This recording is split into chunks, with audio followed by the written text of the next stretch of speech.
कहते हैं जीतेंगे हम ये वादा करो और कोशिश हमेशा ज्यादा करो और किस्मत भी रूठे पर हिम्मत ना टूटे और मजबूत इतना इरादा करो। बिल्कुल बच्चों, इरादा अपना एकदम मजबूत कर लीजिए और चलिए हमारे साथ सोशल साइंस के इस क्वेश्चन पेपर को सॉल्व करने के लिए, इस मॉडल पेपर को सॉल्व करने के लिए फटाफट आप मेरे से पहले अपना आंसर जरूर बताइएगा। पहले क्वेश्चन का देखिए, जब फ्रांस छींकता है तो बाकी यूरोप को सर्दी जुकाम हो जाता है, ऐसा किसने कहा था? तो इसका सही आंसर है मैटरनिक। इसका पूरा नाम क्या है? ड्यूक मैटरनिक, जिनका पूरा नाम था। इन्होंने कहा था कि जब फ्रांस छींकता है तो बाकी यूरोप को सर्दी जुकाम हो जाता है। अगला क्वेश्चन है 1804, क्वेश्चन नंबर 2। 1804 की नागरिक संहिता को आमतौर पर किस नाम से जाना जाता था? संहिता का मतलब होता है कानून से, यानी कानून की किताब। तो उसको जाना जाता था, जो 1804 की नागरिक संहिता थी, उसको हम नेपोलियन संहिता के नाम से जानते हैं। ऑप्शन नंबर बी बच्चों इसका करेक्ट रहेगा। आगे बढ़ते हैं, क्वेश्चन नंबर 3। बाबा रामचंद्र कौन थे? तो जो बाबा रामचंद्र थे एक क्रांतिकारी नेता थे, जो 1920 के दशक में अवध में जो किसानों का विद्रोह हुआ था उसका उन्होंने उसकी लीडरशिप करी थी। तो हम इसमें कह सकते हैं कि वो एक क्रांतिकारी नेता थे। ऑप्शन सी इसको हम बेटर मान सकते हैं। आगे बढ़ते हैं क्वेश्चन नंबर 4 पे बच्चों। गांधी इरविन समझौता कब हुआ था? आपको पता होगा कि गांधी इरविन समझौता कब हुआ था। इसमें एक भी ऑप्शन सही नहीं है। सही आंसर अगर इसको अप्रैल को मार्च अगर कर देते हैं तो ये आपका आंसर सही हो जाएगा, 5 मार्च 1931। राइट, तो सही आंसर इसको बना लीजिएगा, ये गलती है इसमें छपा हुआ। अगला क्वेश्चन 5 नंबर है बच्चों। बंकिम चंद्र चट्टोपाध्याय द्वारा जो वंदे मातरम की रचना की गई थी, ये गीत किस उपन्यास से लिया गया है? तो हमारे कई सारे बच्चों को पता ही होना चाहिए कि आनंद मठ से ये लिया गया है। अगले क्वेश्चन की तरफ अगर बढ़ते हैं, ब्रिटेन वुड्स सम्मेलन जो कि एक संयुक्त राष्ट्र मौद्रिक एवं वित्तीय सम्मेलन था, ये कब हुआ था? राइट, तो ये कब हुआ था? 1944 में हुआ था। कब? 1944 में हुआ था। राइट, 1944 में। अगला क्वेश्चन है बच्चों, किस उद्योग में स्पेनिंग जेनी मशीन का इस्तेमाल शुरू हुआ? तो सूती कपड़े का जो उद्योग था, इसके निर्माण में, यानी कपड़े के सूती कपड़े के उद्योग में जो है इसका इस्तेमाल शुरू हुआ था, कपड़े के निर्माण में। राइट, अगला क्वेश्चन है, किस समाचार पत्र ने वर्नाक्युलर प्रेस एक्ट से बचने के लिए रातों रात अपनी भाषा को बदल दिया था? राइट, तो वो सही आंसर क्या है? अमृत बाजार पत्रिका थी जिसने ऐसा किया था। आगे बढ़ते हैं क्वेश्चन 9 पे। होशे मेला, होशे मेला का आयोजन कहां पर होता है? तो होशे मेला का आयोजन जो है त्रिनिदाद में होता है। त्रिनिदाद है कहां पे? तो ये आपका दक्षिण अमेरिका में स्थित एक देश है, त्रिनिदाद। अब अगला क्वेश्चन है, ये देखिए 10 नंबर का। भारत में केनाल कॉलोनी, केनाल का मतलब होता है नहर और कॉलोनी मतलब बस्ती, यानी नहर बस्ती जो है किस प्रांत में बनाई गई? तो ये बनाई गई थी पंजाब में। बच्चों हुआ क्या था, अंग्रेजों ने जो मतलब आधा रेगिस्तान, और यानी कि आधा रेगिस्तान और आधा मतलब जो जमीन जो है आधी रेगिस्तान है, शुष्क है, राइट, उनको उपजाऊ बनाने के लिए क्या किया गया था? नहरों का जाल बनाया गया या नहर बनाए गए। अब उनकी सिंचाई की देखरेख करने के लिए जो है कुछ लोग बसाए गए, उन्हीं को हम लोग कैनाल कॉलोनी उनका उनको नाम दिया गया उस जगह को। राइट, जो लोग बसाए गए जिस कॉलोनी में। अगला क्वेश्चन है, श्रीलंका स्वतंत्र राष्ट्र कब बना? श्रीलंका जो है स्वतंत्र राष्ट्र कब बना? तो ये बताइए, ये 1948 ईस्वी में बना था, लेकिन अगर डेट भी पूछ लेते हो 4 जनवरी 1948, तो सी ऑप्शन आपका करेक्ट हो जाएगा। अगला क्वेश्चन है 12 नंबर। यूरोपीय संघ का मुख्यालय कहां है? ये आपको पता होना चाहिए, ब्रुसेल्स में है। ये काफी इंपॉर्टेंट क्वेश्चन है, कई बार आया भी हुआ है। अच्छा, ब्रुसेल्स जो है किसी देश की राजधानी है, ये आप बता सकते हैं? तो सही आंसर है, बेल्जियम की राजधानी है ब्रुसेल्स। राइट, आगे बढ़ते हैं। 13 नंबर क्वेश्चन है, संयुक्त राज्य अमेरिका में किस प्रकार की शासन प्रणाली है? तो बच्चों संघीय शासन प्रणाली है। यहाँ पे संसदीय लिखा हुआ है, ये वैसे संघीय होना चाहिए, तो सही ऑप्शन आपका ये हो जाएगा। राइट, कैसी है? संघीय शासन प्रणाली। क्वेश्चन नंबर 14 है, पंचायती राज को शक्तिशाली और प्रभावी बनाने के लिए संविधान में 73वां संशोधन कब किया गया?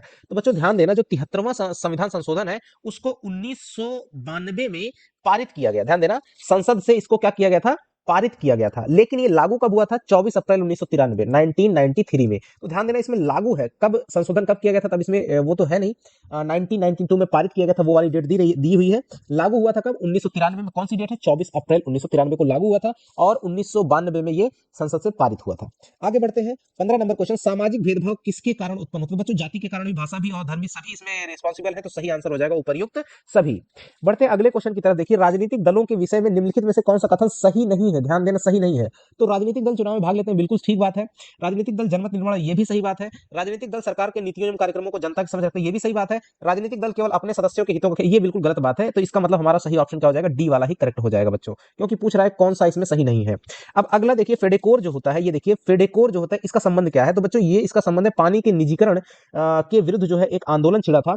एक देश है बच्चों आपका बेलोविया। राइट, तो जो देश बोलाविया है उसमें जो है सन 2000 में एक जो है पानी के निजीकरण का मतलब होता है जैसे पानी पे कोई किसी खास व्यक्ति का स्वामित्व हो जाए, या वो उसी के अंडर में रहे और बाकी लोग उसका यूज ना कर पाए, तो उसी के विरुद्ध ये आंदोलन चला था। और फेडिकोर एक जो है सामाजिक संस्था है, सामाजिक संगठन है। राइट, तो ये किससे संबंधित है? पानी के निजीकरण के विरुद्ध एक आंदोलन था। राइट, आगे बढ़ते हैं अगले क्वेश्चन की तरफ। Small is beautiful, sorry small नहीं है, इस्माइल है, लिखा हुआ है स्मॉल, लेकिन ये सही क्या रहेगा? इस्माइल, इस्माइल, इस्माइल इज ब्यूटीफुल, ये किसकी रचना है बच्चों?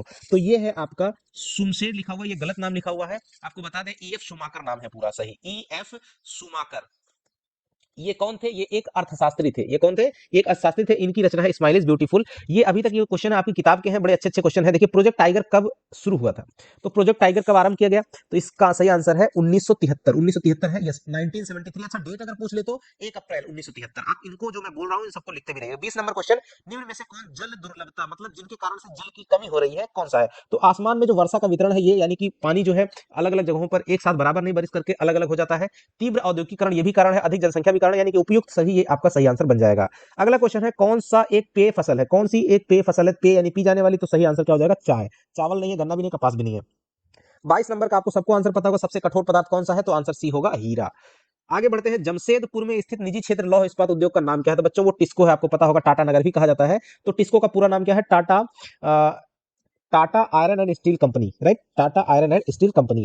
अगला क्वेश्चन नंबर 24 है, भारतीय रेल परिवहन को कितने क्षेत्रों में यानी कितने जो जोन है उसमें बांटा गया है? तो अब देखिए, ये पुराना डाटा है, उसके हिसाब से लिखा हुआ है तो 16, लेकिन अभी मौजूदा में ये 18 जोन हो चुके हैं, राइट, ध्यान रखना। क्वेश्चन नंबर 25, भारत के चारों महानगरों को जोड़ने वाली सड़क को क्या कहते हैं? इस तरह से आपको चारों महानगर दिल्ली, मुंबई, चेन्नई और कोलकाता को जोड़ा गया है। इन चारों शहरों को जोड़ने वाली ये जो सड़क है, इस सड़क को बोलते हैं स्वर्णिम चतुर्भुज योजना, यानी स्वर्णिम चतुर्भुज बोला जाता है। ऑप्शन नंबर सी आपका सही हो जाएगा। आगे बढ़ते हैं, क्वेश्चन नंबर 26, कपास की फसल को कितने पाला रहित दिनों की आवश्यकता होती है? तो बच्चों 210 पाला रहित दिनों की आवश्यकता होती है, याद रखना। ये भी सोशल साइंस है तो लगभग चीजें याद रखनी पड़ेंगी। 27 नंबर क्वेश्चन, लोगों के लिए विकास का अर्थ किस प्रकार होता है?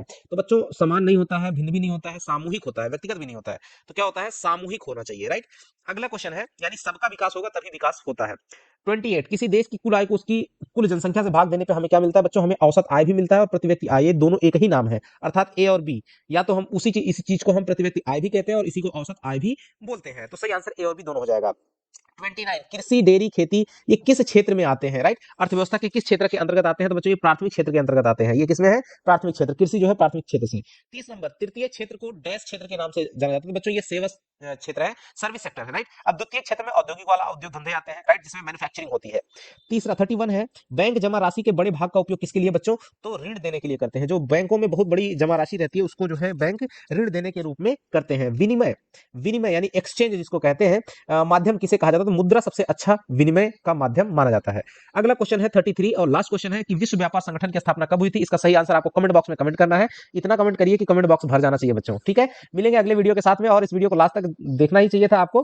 फिलहाल अगर वीडियो पसंद आया हो तो लाइक कीजिएगा, चैनल पे नए हैं तो सब्सक्राइब कीजिएगा और अपने दोस्तों के साथ शेयर भी कीजिएगा, ठीक है बच्चों। मिलेंगे अगले वीडियो में, तब तक के लिए नमस्कार, जय हिंद बच्चों।